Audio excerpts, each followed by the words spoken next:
les lieux de mon enfance. La route en bas que vous voyez là, vous voyez depuis ici, gosse de 8 ans, vous devez aller au primaire, là, 3 km, plus de 3 km. On doit aller à pied. Et les gens du Ronlokwe venaient nous prendre. Les gens de Kumapé. On fait tout ce que vous avez vu là. C'est tout. On venait à Bougan. C'était l'école primaire publique. Et donc, ça, comme c'est mon sentier, mon enfance, ce paysage m'a marqué. C'est comme ça, j'ai dit, c'est là. Surtout, mon père avait des terres ici. Ça s'est bien passé. Voilà. Ouais. Et le plan d'eau, comme je le dis, j'ai repêché. Le plan d'eau, au début de... En 85, j'avais déjà commencé à creuser le bassin. 87, c'est fini. J'ai commencé la pisciculture. Et on prenait beaucoup de poissons dans ce petit lac que vous voyez. Et l'eau est naturellement l'eau de terre. J'ai creusé un peu, l'eau a jailli de terre et on en a fait ça.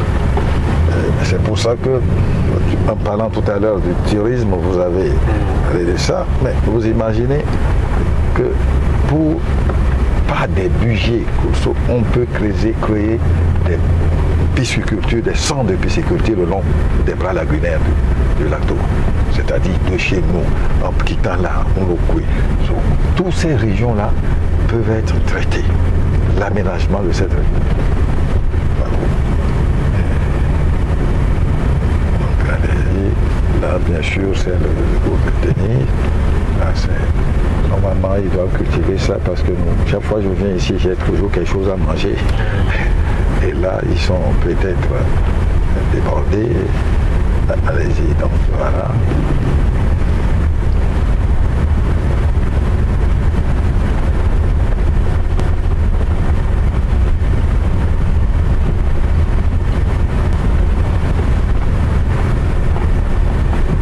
Donc ça fait 33 ans. Oui, oui, oui, oui, c'est ça. C'est ça.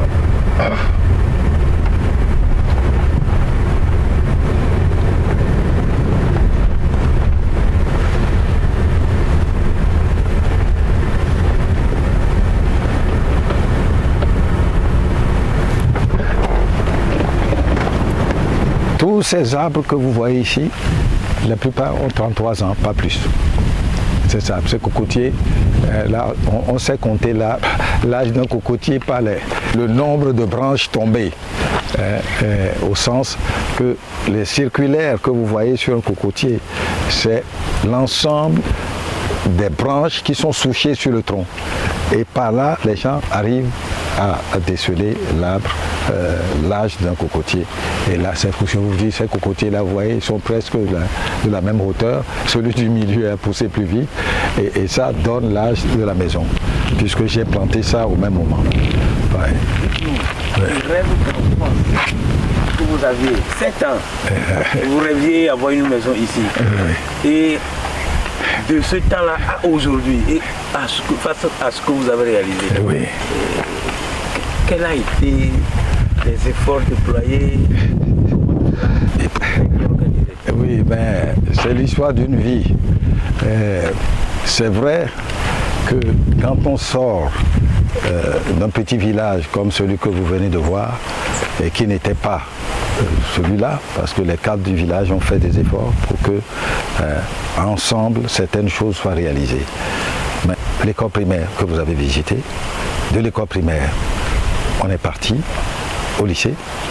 Et pour aller au lycée, il fallait des gens qui vous soutiennent. Ce n'est pas matériellement seulement, il y a scolaire, sur le plan scolaire. J'ai eu la chance d'avoir un instituteur qui m'a pris en main, qui a été mon guide en 2 ans. Il m'a mis au CE2 pour l'élémentaire et au CM2. Au CM1 d'abord. Le CM2 c'est un autre. Et du CM2, nous sommes partis directement.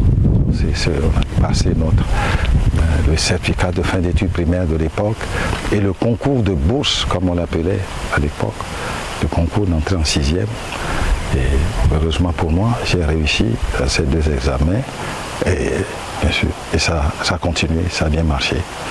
Ça a marché parce que nous-mêmes, dans le village que vous voyez, nous avons appris à travailler. Pendant 3 mois de vacances, vous êtes à la pêche ou au champ pour aider les parents à vous payer vos habits, les kakis, quelques petits cahiers, les crayons, tout ça là. Les livres, on nous les donnait et vous lisez, on avait un livre par rangée de banc en classe. On passait le livre de main en main parce qu'on n'avait pas les moyens chacun d'acheter un livre. Ouais, c'est sur ces petits chemins difficiles que nous avons suivis pour arriver bien sûr au lycée. Et le lycée terminal, on a fait la terminale scientifique qui nous a permis d'avoir une bourse et on a pu donc partir pour des études universitaires en France et surtout à Paris où j'ai fait l'école nationale supérieure de beaux-arts de Paris. Et après tout est parti. On a travaillé beaucoup pour réussir parce qu'on n'avait pas le choix. À l'époque, aucun parent dans cette région ne peut payer des études universitaires à ses enfants. Je le dis aucun, parce qu'on voyait le niveau économique de la région. Sauf s'il est dehors, s'il est sorti, s'il a créé des entreprises, s'il est fonctionnaire, etc. Mais à l'extérieur, pour les études universitaires, était très très difficile à obtenir. Et c'est de retour que le rêve a commencé à m'exciter, c'est confirmé. Et mes premières réalisations dans le village, c'est le dispensaire que vous voyez à gauche de l'église, et l'école l'école primaire qui est au bout du village, en allant sur Mouloukoui. Voilà, grosso modo, vraiment, je remercie le Seigneur de m'avoir donné la santé pour pouvoir réaliser ce rêve. À votre retour, quel a été le premier poste que vous avez occupé? Qu'est-ce que vous avez fait dès que vous êtes rentré de France, après votre étude? Quel a été le premier poste que vous avez? Qu'est-ce que vous avez fait concrètement, professionnellement? En réalité, au début, voilà, en réalité, quand on a fait l'option pour les professions libérales, j'ai choisi d'exercer mon métier en libéral. Donc, dès à partir de là, même avant la fin de mes diplômes, je commençais à m'équiper. Parce que le métier d'architecture est un métier, quand on l'aime beaucoup, même pendant les études, on peut beaucoup travailler dans les cabinets d'architectes, voyager quand on le peut. Et en travaillant, je le dis bien à nos jeunes élèves étudiants en architecture aujourd'hui, un étudiant en architecture, s'il sait s'organiser, il n'aura pas besoin de bourse à partir de la 3e, 4e année. En travaillant abondamment dans les cabinets d'architectes, on vous paye. Et si vous n'êtes pas gourmand, vous avez de quoi réserver un peu d'argent pour vos études pendant les 9 mois. Et l'aide dont vous avez besoin devient réduite, une aide réduite. C'est comme ça que j'ai procédé. Et à Paris déjà, j'étais dans le cabinet d'architectes régulièrement pendant les étés. Et de façon que je peux vous l'affirmer, et je n'ai même pas, dès que j'ai fini, j'ai pu ouvrir rapidement un petit cabinet à Paris, et où on me sous-traitait du travail. Parce que vous savez, c'est quand vous sortez de l'école, bien sûr, comme pendant déjà dès la 4e année jusqu'au bout, j'ai passé 4 ans avant le diplôme, 4 ans, alors que déjà j'étais en 4e année, donc ça veut dire 8 années. Et c'est l'école supérieure des Beaux-Arts, l'école nationale supérieure des Beaux-Arts demandait beaucoup de temps. Et finalement, c'était une bonne chose parce que la formation parallèle aux études est une brillante façon de former les gens d'une façon pratique.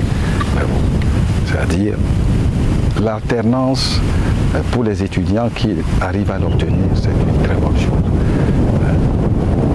Vous comprenez très vite votre métier en l'exerçant auprès de vos aînés, en les suivant.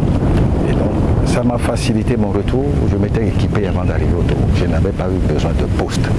J'ai gardé mon cabinet de Paris et quand j'ai débarqué définitivement ici, en 2012, 2013 déjà, j'avais préparé le cabinet ici, qui était au boulevard. Pour ceux qui me connaissent, mon premier cabinet était au boulevard Séculaire et j'ai commencé à faire des villas, des résidences pour les gens.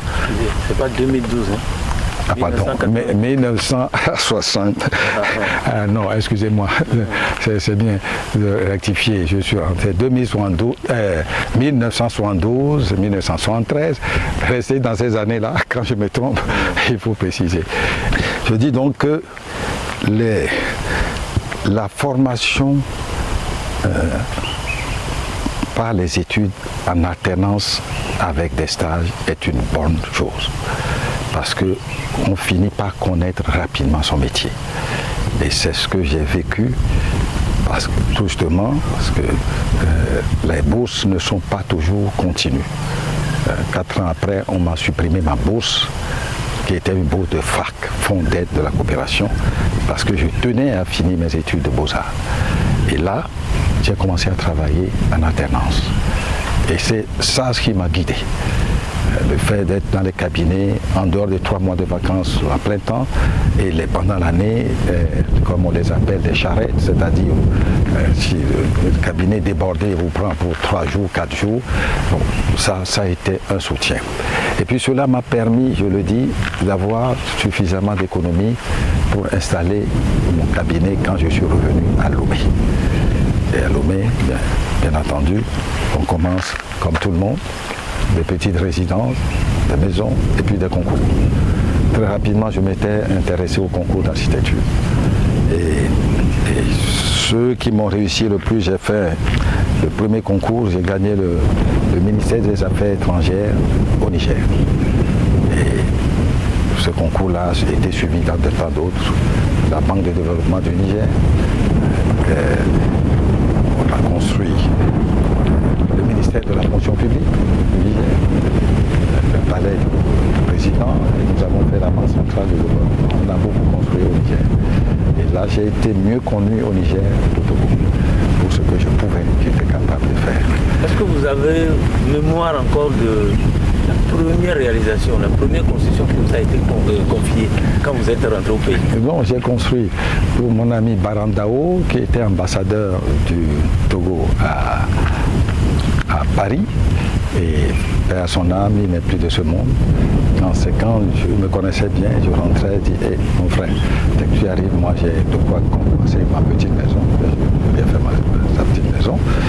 Et de mon beau-frère aussi, le professeur de mathématiques Kofi Antoine, de petite maison. Et bon, en même temps, bien sûr, vous êtes sollicité pour des projets qui sont d'ordre administratif. Quand vous voyez le CNETI, le Centre national d'informatique, où on paye tous les salaires du Togo, c'est une de mes réalisations, les premières constructions que j'ai eues au Togo. C'est le Centre national d'informatique. C'est le CNETI et devant lequel Paul Haï, comme d'habitude, j'ai un projet, quand je finis, c'est bon, les beaux-arts, qu'on ait des œuvres qui ornent un peu, qui habillent ou qui attirent la clientèle.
Après, il était avocat.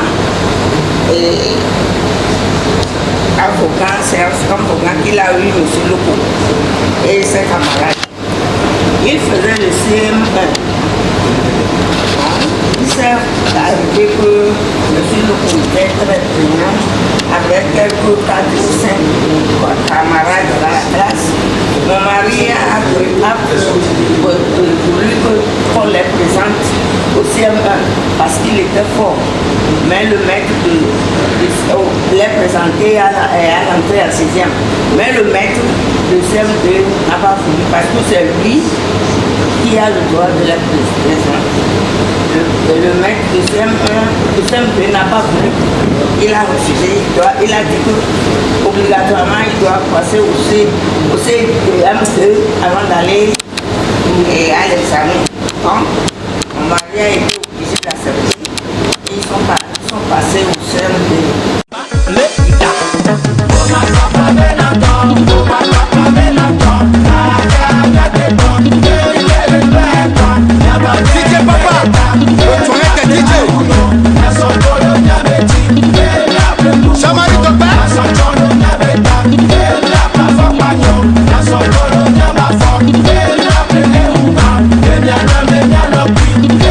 Don't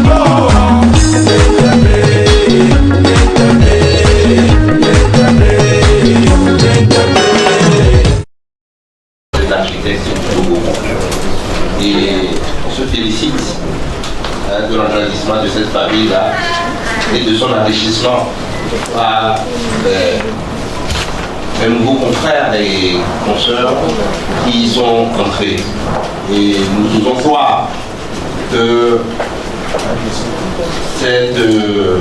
ces nouveaux membres dynamiseront plutôt notre association, la feront grandir.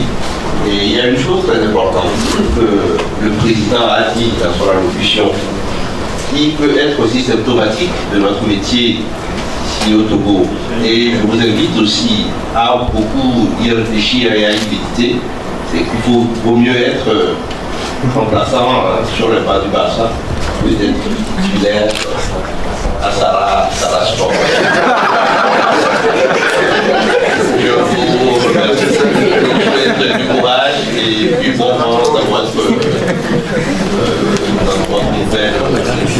métier.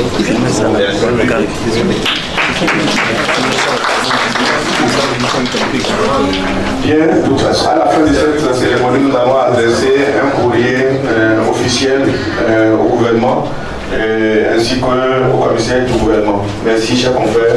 Il faut préciser que le commissaire du gouvernement est également architecte et membre de l'ONAS. C'est une heureuse coïncidence. Bien. Et nous arrivons ainsi donc à la fin de cette cérémonie de prestation de serment. Je voudrais une fois encore vous remercier très sincèrement de votre présence, de votre soutien et d'essayer dans la mesure du possible de mettre en application tout ce que vous avez pu apprendre ici aujourd'hui, qui est un rappel pour nos confrères, qui est donc une information nouvelle pour les nouveaux et une information nouvelle également pour les parents et amis qui ont bien voulu faire le déplacement de ce lieu en ce jour précieux, très précieux pour nos jeunes consoeurs et confrères. Merci encore, cette cérémonie est à présent terminée. Nous allons donc vous demander d'être de retour ici dans 10 minutes pour démarrer l'Assemblée générale élective tant attendue. Merci encore et bonne journée pour ceux qui nous seront avec nous. De la ville de Lomé et de toutes nos villes, vous allez vous rendre compte que nous avons été absents. Et s'il y a le chaos, on dira que c'est nous, et quand il n'y a pas de chaos, c'est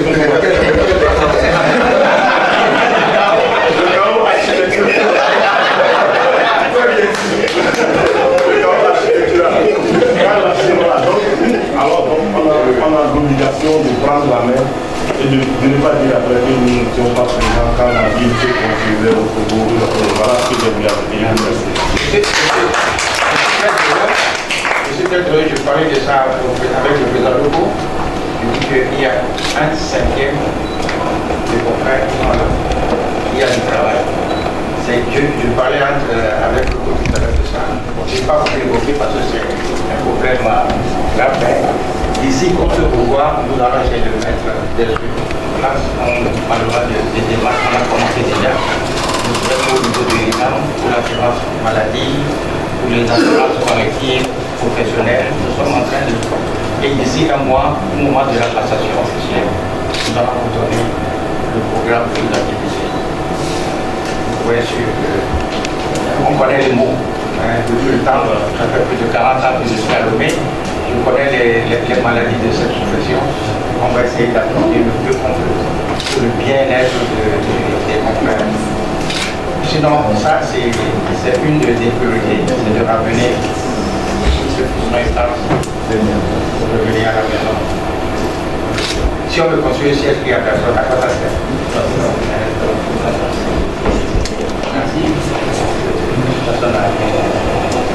S'il y a plus de questions, on peut quand je déclare clos.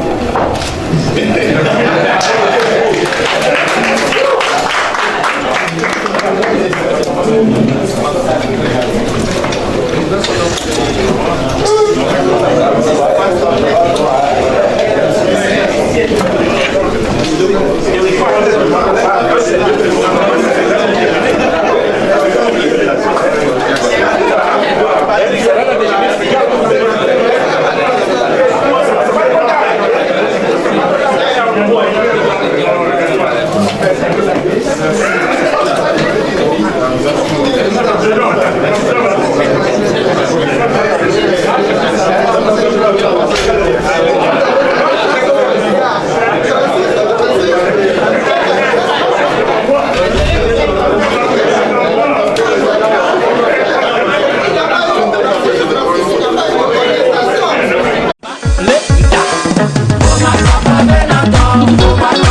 Zulu Mbamba pangi bakuzika cha